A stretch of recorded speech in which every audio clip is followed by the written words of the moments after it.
మేము ఆధారాలతో సహా 74-75 సెంటర్లలో ఎక్కువ మందికి ఎట్లా సెలెక్ట్ అయినారు, అర్హత లేని వ్యక్తులతో ఎట్లా ఎవాల్యుయేషన్ చేయించినారు, లేదంటే అసలు జీవో నెంబర్ 29 అనేది అన్కాన్స్టిట్యూషనల్, జీవో నెంబర్ 55 ఏం అన్యాయం చేసింది, జీవో నెంబర్ 29 ఎవరికి న్యాయం చేయడం కోసం తీసుకొచ్చినారు, లేదంటే ఈ 10 మంది నుంచి 16 మంది పిల్లలు ఎట్లా ఎక్స్ట్రాగా మనకు సెలెక్ట్ అవుతారు.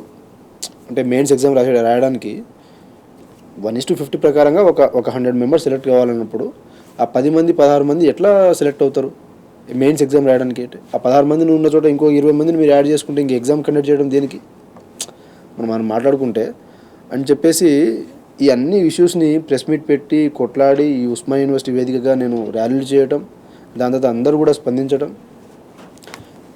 ఈ జీవో నెంబర్ 29 అన్కాన్స్టిట్యూషనల్ అని చెప్పేసి దీని మీద కొట్లాడితే దీన్ని తేల్చండి, whether it is constitutional or not అని తేల్చండి అని చెప్పేసి తేల్చిన తర్వాత మీరు ఎగ్జామ్ కండక్ట్ చేయండి అని చెప్పేస్తే అశోక్ నగర్లో ఆడపిల్లలను చూడకుండా కూడా ఈడ్చుకుంటూ మరీ కొట్టుకుంటూ పోయిరన్న.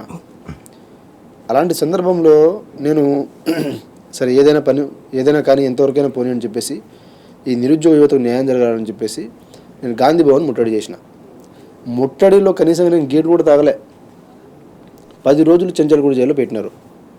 అంటే ఇవన్నీ ఎందుకు చేసిన నేను ఈ ప్రాసెస్లో తప్పు జరిగింది.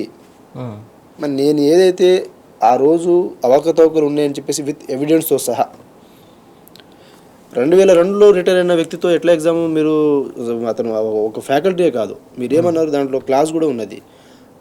అన్ని యూనివర్సిటీస్లో ఉన్నటువంటి ప్రజెంట్ వర్కింగ్ ఫ్యాకల్టీస్తోనే మీరు ఎగ్జామ్ ఎవాల్యుయేషన్ చేపిస్తా అన్నారు. 2002 2004 అసలు వాళ్ళు కోచింగ్ సెంటర్లో పనిచేస్తున్నటువంటి వ్యక్తులతో మీరు ఎట్లా ఎవాల్యుయేషన్ చేపిస్తారని చెప్పేసి విత్ అన్ని డేటాతో సహా మాట్లాడితే వీడు అడ్డం తగులుతున్నారని చెప్పేసి చెంచల్గూడ జైల్లో 10 రోజులు పెట్టినారు. సరే నేను ఆ రోజు నేను తప్పు మాట్లాడినా అన్నట్టుగా ఆ రోజు నేను చేసిన ఎలిగేషన్స్ కాబట్టి నేను జైల్లో పెట్టినావు. మరి ఈరోజు హైకోర్టు ఇప్పుడు తప్పు ఎవరిదని చెప్పింది? మేము అడిగేటోళ్ళది తప్పు చెప్పిందా లేదంటే గవర్నమెంట్ తప్పు చెప్పిందా? ఒక మనిషి తప్పు చేసినప్పుడే కదా, ప్రభుత్వం తప్పు చేసినప్పుడే కదా గౌరవ హైకోర్టు వాళ్ళకు ఇట్లా కాదు, మీరు ఇన్ని ఎలిగేషన్స్ ఉన్నాయి, ఇవన్నీ తప్పు జరిగినాయి కాబట్టి మీరు ఫర్దర్గా చేయాల్సినటువంటి స్టెప్స్ ఏంటంటే 2 స్టెప్స్ చెప్పింది. ఒకటి రీఎవాల్యుయేషన్, ఒకటి రీమెయిన్స్. అండ్ మేము రీఎవాల్యుయేషన్ని మేము సమర్థించాము 100%గా. ఎందుకంటే వీళ్ళు ఏం చేస్తారంటే మళ్ళీ కూడా ఈ 8 నెలలు టైం తిప్పినా కూడా ఎవాల్యుయేషన్ చేయించినా మళ్ళీ అదే నేను ఇప్పుడు ఎందుకంటే దొంగతనం చేసినోడు నేను దొంగ అంటే ఒప్పుకోడు కదా. సో రీమెయిన్స్ పెట్టాలంటే వాళ్ళు పోరు కాబట్టి రీఎవాల్యుయేషనే చేస్తారు. సో అక్కడ కూడా మనం ఆలోచన చేయాలి. సో అసలు జీవో నెంబర్ 29తో వచ్చినటువంటి ఈ యొక్క నోటిఫికేషను అక్కడ ఫస్ట్ స్టెప్లోనే రాంగ్ అది. రెండోది దానికి మళ్ళీ రీఎవాల్యుయేషన్ అంటే దాన్ని మనం ఒప్పుకునే పరిస్థితి అనేది లేదు. దానికి జ్యుడిషియల్ ఎంక్వైరీ కమిటీతో తప్పు చేసిన వాడికి శిక్ష పడాలా, చేసిందే గవర్నమెంట్కి శిక్ష పడాలి, అంతే కదా సార్. ఇప్పుడు దీనికి ఒక టీజీపీఎస్సీ ప్రక్షాళన ఏం జరిగింది, టీఎస్పీఎస్సీ నుంచి టీజీపీఎస్సీ జరిగింది, పేరు మారింది అంతే. ఎవరు వచ్చినారు, ఎవరు బోర్డు మెంబరు, దాంట్లో స్టాఫ్ ఎంత పెట్టినారు, ఎంతమంది రిక్రూట్మెంట్ చేసినారు, ఒక గ్రూప్ 1 సమస్య చుట్టూ తిరిగినప్పుడు ఆ రోజు ఒక అలిగేషన్ మాత్రం ఈరోజు గౌరవ హైకోర్టు అనేది వచ్చి క్లియర్ కట్గా మీరు తప్పు చేసినారని చెప్పేసి విత్ ఎవిడెన్స్తో సహా మేము మొట్టికాయలు వేసి మిమ్మల్ని ఇది కాదు ఇది చేయాలని చెప్పేసి అన్నప్పుడు అంటే తప్పు చేసింది ఇక్కడ ఎవరు? గవర్నమెంటే కదా.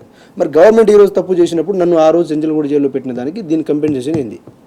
అశోక్ నగర్లో దెబ్బలు తిన్నటువంటి ప్రతి ఆడపిల్లకు కానీ మగపిల్లలు కానీ ఈ ఆస్పిరెంట్స్ అందరూ కూడా ఇన్ని రోజుల నుంచి దీనివల్ల రాని వాళ్ళ కాదు సార్, రాసిన వాళ్ళకు కూడా ఇబ్బంది.